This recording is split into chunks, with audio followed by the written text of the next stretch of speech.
Hola a todos, en el nombre del Padre, del Hijo y del Espíritu Santo. Amén. Pido de nuevo a la Virgen María palabras para saber explicar este misterio de la transustanciación y sobre todo para que Jesús nos permita la gracia de introducirnos en él, porque es un misterio que sobrepasa todo nuestro entendimiento, pero no por ello va en contra de la razón, sino que sencillamente pone a la razón por debajo de la realidad de lo que Jesucristo dice. Somete a la razón, pero no va en contra de ella, ¿no?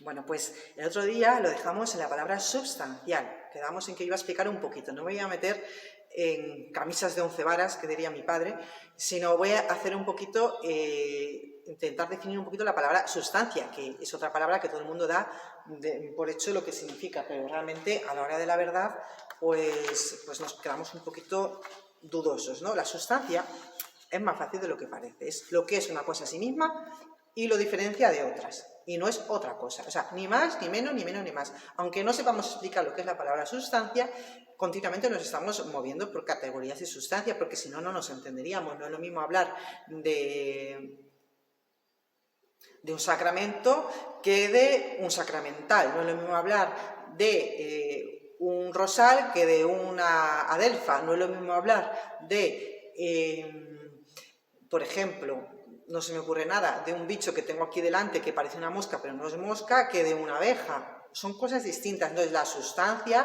es una abeja en concreto, la esencia de la abeja es pues, lo que define a las abejas en general, pero la sustancia es una abeja en concreto, esta abeja en concreto y no otra, lo que define esta abeja en concreto y no otra. Y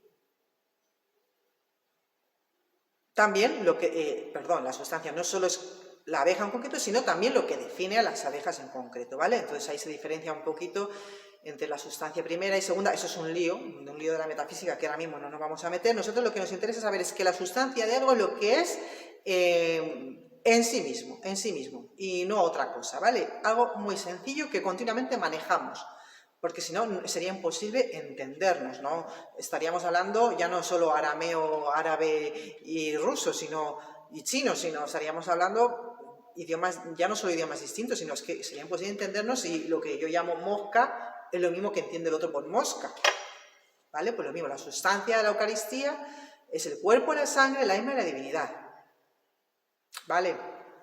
De Jesucristo. Y los accidentes es lo que cae. Por latín la palabra accidente significa lo que cae o algo que sucede, es decir, algo circunstancial. Hay accidentes que efectivamente definen, o sea, son propios de esa sustancia en concreto. Por ejemplo, las propiedades comunes a una mosca, pues tiene los ojos con muchas celdillas, unas alas, no son abejas, no liban las flores, pues se reproducen ya sabemos en qué sitios, en sitios no muy limpios, ¿vale? Es lo que define los accidentes que definen una mosca, pero como tal, eso no es una mosca. La mosca es lo que es en sí mismo una mosca. Y luego hay accidentes que son, pues si es grande, si es pequeña, si está aquí, si está allá, por ejemplo,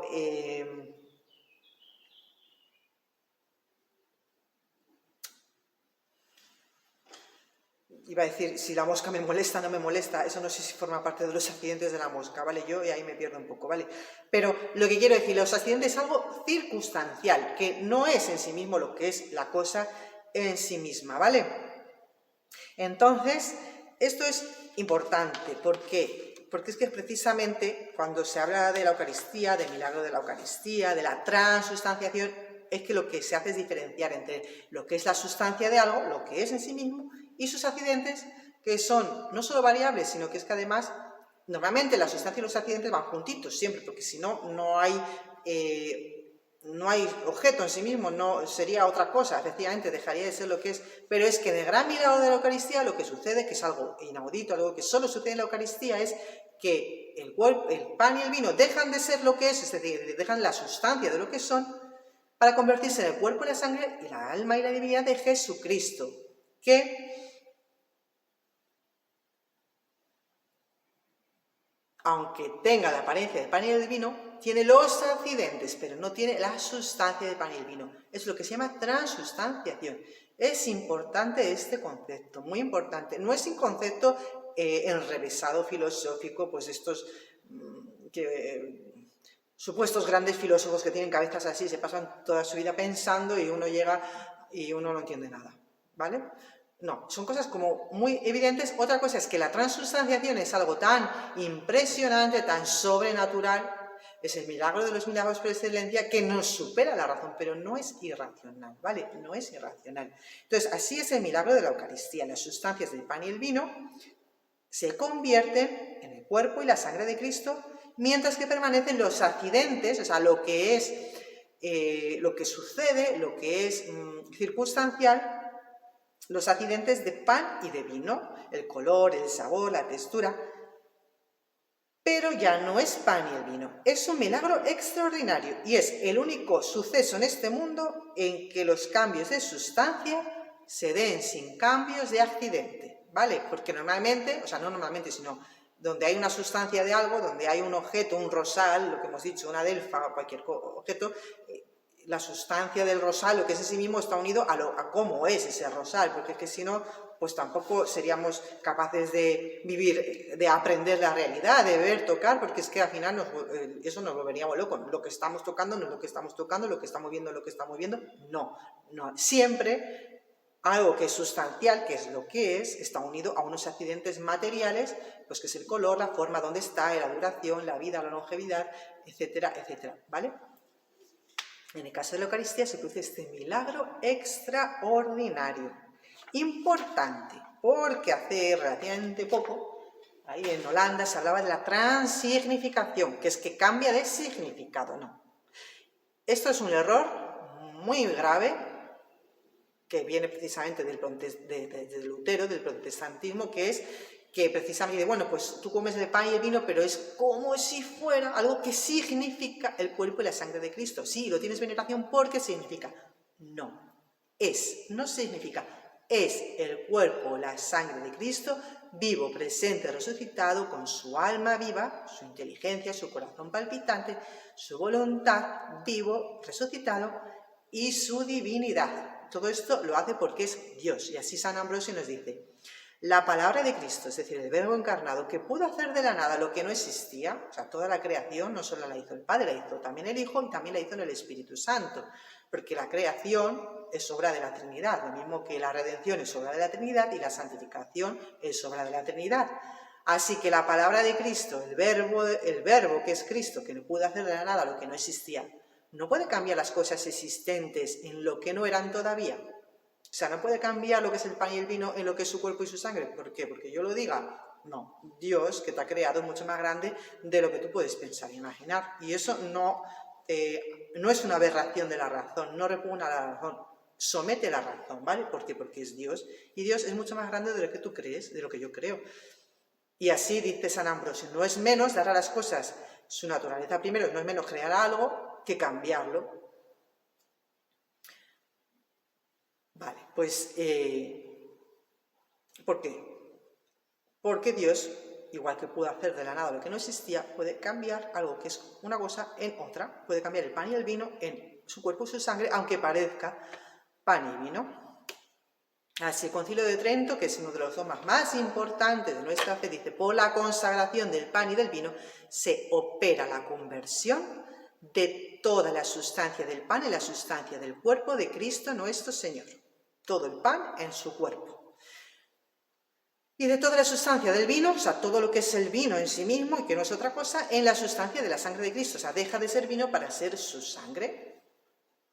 La presencia eucarística de Cristo comienza en el momento de la consagración y dura todo el tiempo que subsistan lo que parece pan y vino, que se llaman las especies de pan y vino, que ya no son pan y vino, las especies eucarísticas.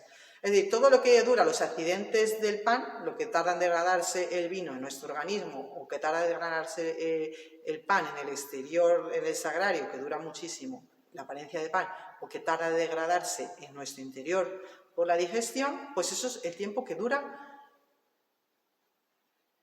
la presencia eucarística, ¿vale? La Iglesia da culto de adoración de la Eucaristía no solamente durante la misa, sino también fuera de la celebración. Esto ha sido una progresión a lo largo de los siglos. Al principio se guardaba la reserva eucarística para los enfermos o los que iban a morir, pero progresivamente y muy pronto en la Iglesia se empieza a adorar a Cristo, Eucaristía. ¿Por qué? Porque es Jesucristo verdaderamente presente. Ya hace 1000 años, o 1200, tenemos a Santa Clara sacando el Santísimo Sacramento para ahuyentar a los sarracenos, pero mucho antes, por ejemplo, aquí en Segovia tenemos a San Frutos, que sacó el Santísimo, que guiando de unos sarracenos, a los que venían aquí a invadir la península, pues que eran de otra religión, eran musulmanes, se reía de la presencia real, eucarística, física, presente, resucitado. Y San Frutos hizo, dando a comulgar, no le dio de comulgar, que un burro se arrodillara delante de la presencia eucarística de Jesucristo. Y el sarraceno se quedó ahí con los ojos como platos, ¿no? Porque es que Jesús está, ¿no?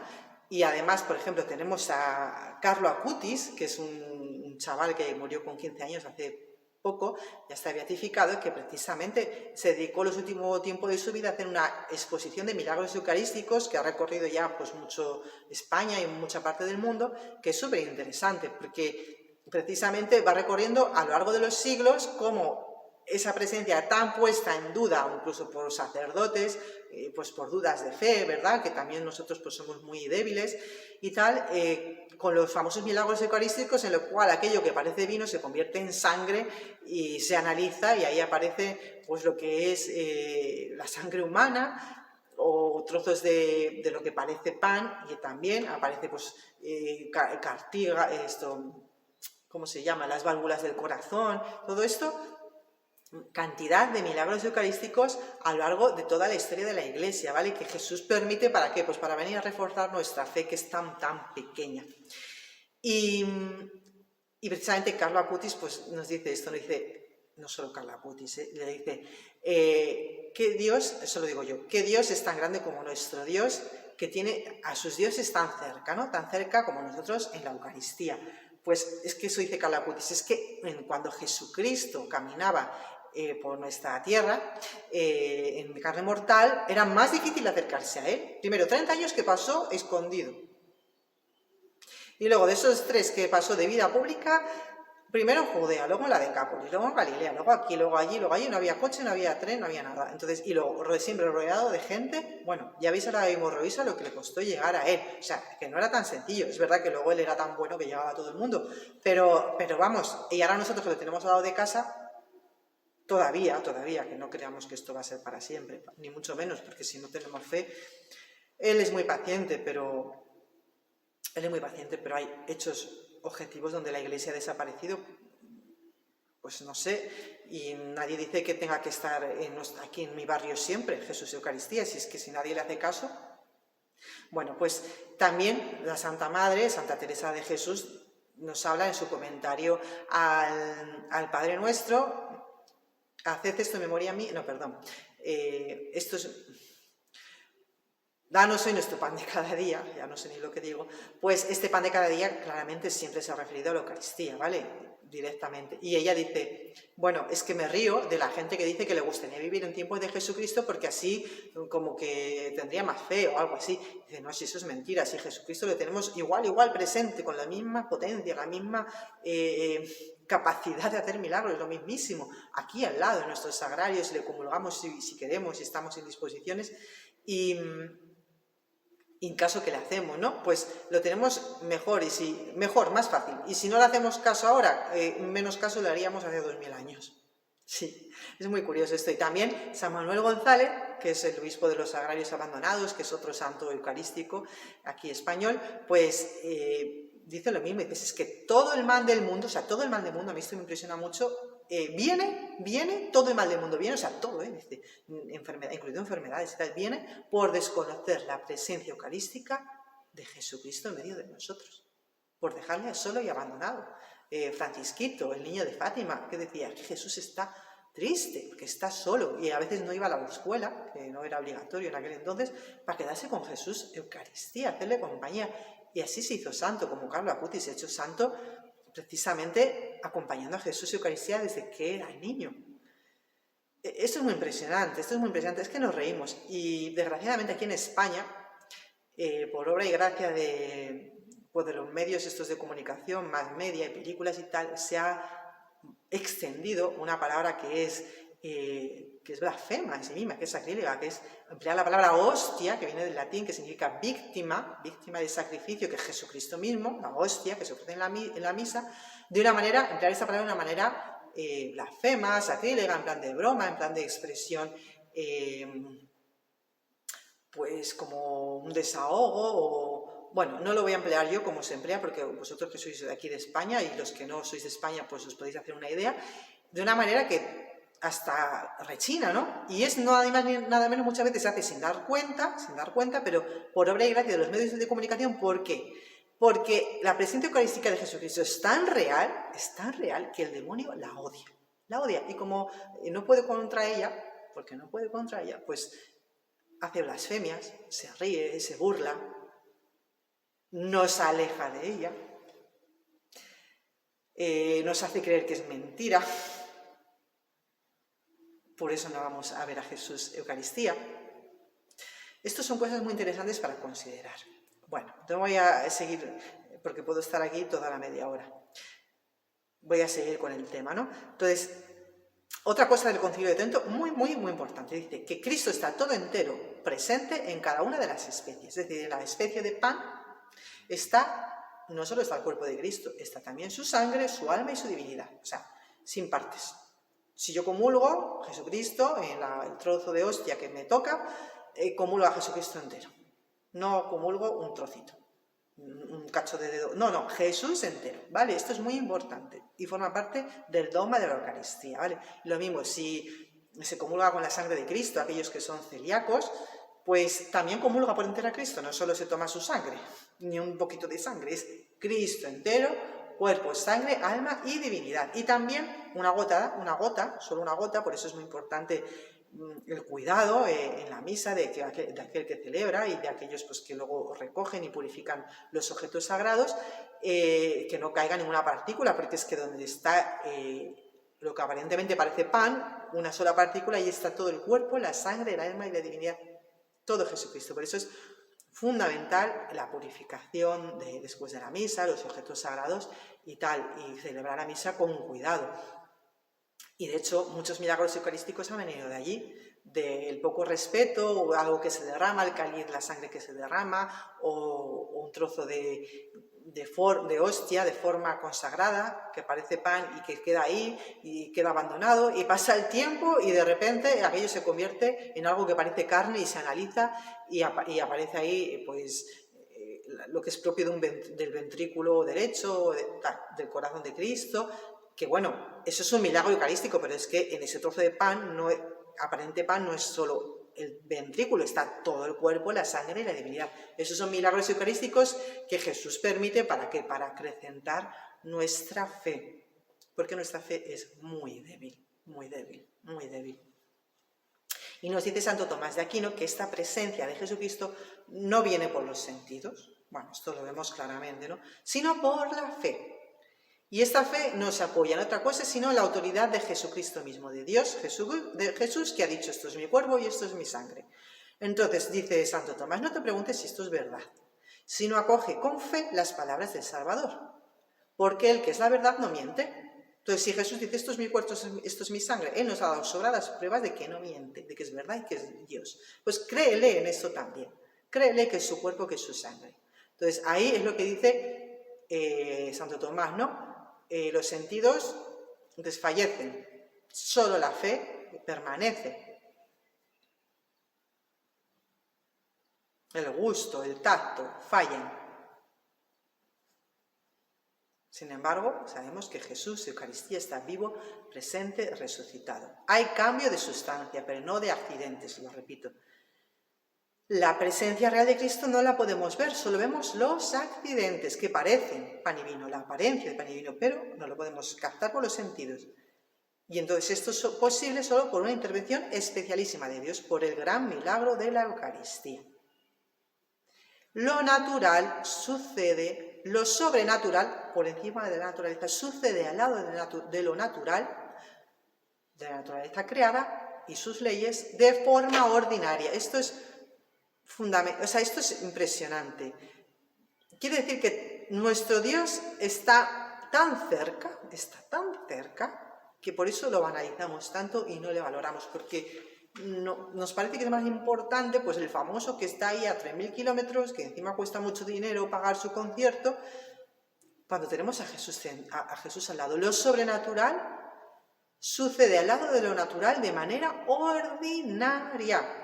Tampoco hay que esperar locuciones, apariciones, visiones, revelaciones. Es que tenemos a Jesús y Eucaristía a nuestro lado y siempre que lo comulgamos podemos negociar con Él y pedirle todo lo que queramos. Bueno, seguimos un pelín adelante, aunque igual repito las mismas ideas dentro de un rato. La Eucaristía como tal, como sacrificio, aunque solo se celebra aunque no llegue a comulgar, tiene unos fines, unos objetivos, un fin en sí mismo, que es el fin que quiso Cristo, por ser la actualización de su sacrificio de la cruz, y unos efectos, unos frutos en sí mismo, ¿vale? Aunque yo no llegara a comulgar. Es un fin de adoración, rinde al Padre una adoración absolutamente digna de Él, absolutamente perfecta, porque viene del Hijo, con Cristo, por Cristo, en Cristo. Este es el fin latréutico, que no significa otra cosa esta palabra, sino de adoración. Fin de reparación o fin propiciatorio. Ya explico lo que es la palabra propiciatorio, propiciar, poner a Dios en favor nuestro, hacerle propicio nuestro, porque repara nuestros propios pecados. Jesucristo está reparando en la Eucaristía nuestros propios pecados. Fin de petición, que se dice impetratorio, otra palabra, no significa otra cosa que pedir. Pedid lo que queráis y os será concedido, dice Jesucristo, últimos capítulos de San Juan, lo dice varias veces. Todo lo que pidáis en mi nombre al Padre os lo daré. O si estáis unidos a mí, que soy la vid, vosotros los sarmientos, ¿cómo estamos unidos a Jesucristo? Por la comunión, por la comunión. Todo lo que pidáis al Padre en mi nombre, yo lo daré. Así la misa tiene una eficacia infinita por Jesucristo mismo, porque es el sacrificio mismo de Cristo al Padre. Y de esta manera nos alcanza la gracia que necesitamos para el arrepentimiento, el propio y el ajeno. ¿Queremos que una persona se arrepienta? Ofrezcamos la misa por él. Hagamos la intención, ¿no? O cuando vamos a misa, pues damos este pequeño estipendio y decimos al sacerdote, por favor, ¿podemos ofrecer la misa por tal persona? Y no hace falta dar más explicaciones. Pues el sacerdote va a ofrecer la misa por esa intención y dice que nada puede hacerse más eficaz para obtener de Dios la conversión de un pecador, atención, como ofrecer por esta conversión, por esta intención, la misa. Y pidiendo al mismo tiempo al Señor que quite del corazón los obstáculos de esta persona para que se obtenga infaliblemente, o sea, sin fallo, seguro, la gracia de la conversión de esta persona, o la nuestra propia. ¿Queremos nuestra santificación? La misa. Esto me ha impresionado mucho, porque yo cuando lo leí dije, pero no puede ser, o sea, como que yo digo, madre mía, anda que no hay veces que, vamos, todos los días, pues me uno al sacrificio de la misa y participo de él. Y yo no había quedado en la cuenta de esto, ¿no? Que no hay nada más eficaz para la conversión de un pecador, incluido yo misma, que ofrecer por mi propia conversión y la de aquellos que quiero, que ofrecer la misa, pidiéndole a Dios, al Señor, a Jesucristo, que quite de esta persona, de mí mismo, los obstáculos y esto es infalible, para obtener infaliblemente esta gracia. Yo esto lo he leído y la verdad que me ha dejado pensando, digo, madre mía, pues cómo desaprovecho yo la misa, ¿no? Porque realmente no pido ni la mitad de lo que podía pedir. Y dice aquel, es un hecho cierto que muchas veces no, tantas veces, tantos dones y gracias que Dios nos quiere dar, no los recibimos por el solo hecho de que no los pedimos. Pues bueno, esto es impresionante. Y luego también, por la Santa Misa, que es el sacrificio de Cristo, se obtienen todos los méritos que necesitan los vivos y difuntos para ir al cielo directamente. Es decir, por las almas del purgatorio se recibe de manera abundante e infinita y sobreabundante todos los méritos que se necesitan. Y también quita las parte de las penas temporales. Bueno, cuando veamos el sacramento de la penitencia, volveremos a ver un poco esto de las penas temporales. Las penas temporales ya hemos dicho que es lo que, por el efecto mismo de nuestros pecados, no porque Dios sea justiciero, tenemos esos vicios, esas malas tendencias y tenemos que luchar contra ella. Y eso implica una pena que es temporal, pues que comporta una purificación, una limpieza, un trabajo, un esfuerzo aquí en esta vida o en el purgatorio. Bueno, pues aquí nos dice que sin fallo la misa quita parte de esta pena temporal. O sea, esto es muy impresionante. O sea, es que la misa lo tiene todo. Y bueno, pues voy a empezar ya, aunque ya he hablado bastante, pues la otra dimensión que tiene el sacramento o el santo sacrificio o la Eucaristía. La otra dimensión, ya hemos dicho que una era la de sacrificio. Dentro de esta dimensión de sacrificio era la acción de gracias, que es propiamente la palabra Eucaristía, que es la alabanza de Cristo al Padre, el ofrecimiento, y eso en sí mismo, la acción de gracias, de gratitud. El sacrificio en sí mismo, lo que es el memorial presente actual, la presencia real eucarística, esos son las tres dimensiones del sacrificio. Pero luego está, los tres aspectos del sacrificio, pero luego está la otra dimensión de la Eucaristía. La Eucaristía no solo es sacrificio, es el sacrificio por excelencia, pero en cuanto a qué sacrificio, es banquete, y en cuanto a banquete, es el banquete por excelencia porque es sacrificio, es el banquete aquel que nos une a Dios, comiéndole nos une a Él.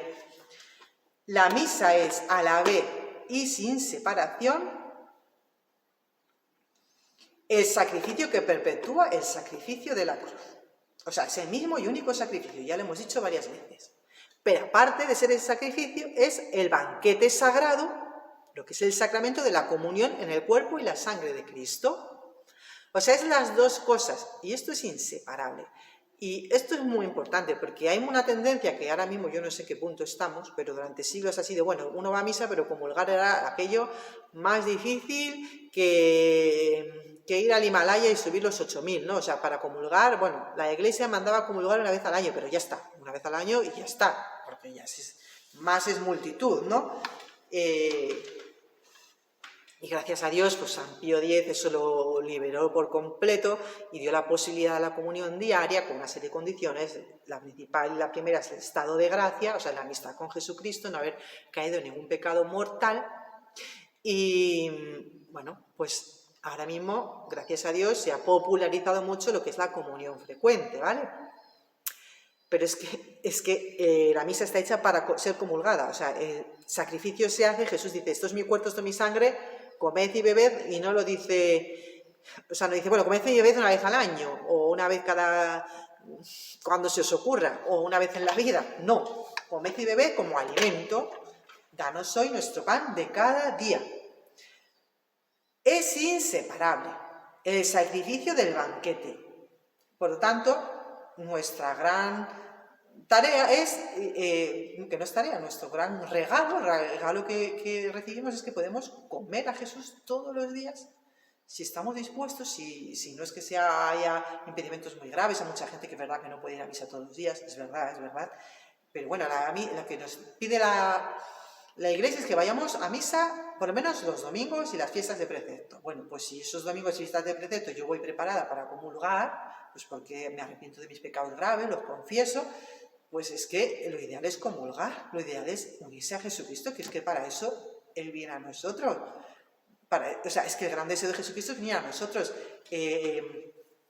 Claro, otra de las grandes herejías que surgió allá en el siglo XVII es el jansenismo, pero que es que hasta antes de ayer ha estado vivito y coleando. El jansenismo, una de las cosas que decía era que como era tan difícil estar puros o imposible, pues ¿cómo íbamos a comulgar? Y precisamente, bueno, uno de los santos más impresionantes que luchó contra esta herejía de manera decisiva fue San Alfonso María de Ligorio, y este santo, San Alfonso María de Ligorio, bramaba, o sea, es que la palabra era bramaba contra este grandísimo error de alejar a las gentes de la Eucaristía, porque él decía, vamos a ver, si es que Jesús viene precisamente por la Eucaristía a ayudarnos a salir de nuestro estado de pecado. Es verdad que hay que confesarse de los pecados graves, pero hay veces que tenemos pecados leves. La Eucaristía perdona los pecados leves, pero no son los perdones, que nos aleja del pecado por su efecto mismo, cuando se recibe con verdadero deseo, con verdadera amistad, verdadera conciencia, es que aleja en sí misma del pecado, ¿no? Repito la misma idea que dice José Rivera,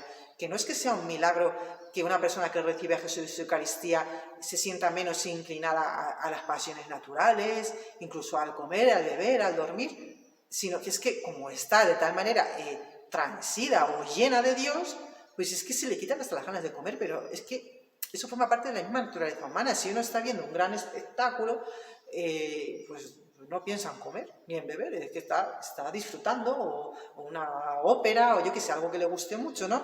Pues tanto más la Eucaristía, que en sí misma es el alimento por excelencia del alma, el alimento por excelencia del alma. Entonces, no tiene sentido ir a misa o participar de la misa, que es más correcto decirlo, participar de la Eucaristía como laicos o como religiosos y no comulgar. O sea, lo que tiene sentido es arrepentirse de nuestros pecados, confesar los pecados graves para poder comulgar, para que Jesús me alimente, para luchar contra mis tendencias y vamos, vaya que si nos da la gracia, vaya que si nos santifica, es que todos los santos se han hecho santos comulgando a Jesucristo.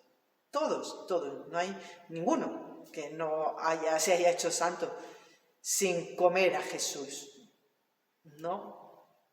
Así nos dice la Iglesia, y dejamos este vídeo, seguimos en próxima ocasión. La celebración del sacrificio eucarístico está totalmente orientada, fijaos qué precisidad, está totalmente orientada hacia la unión íntima de los fieles con Cristo por medio de la comunión.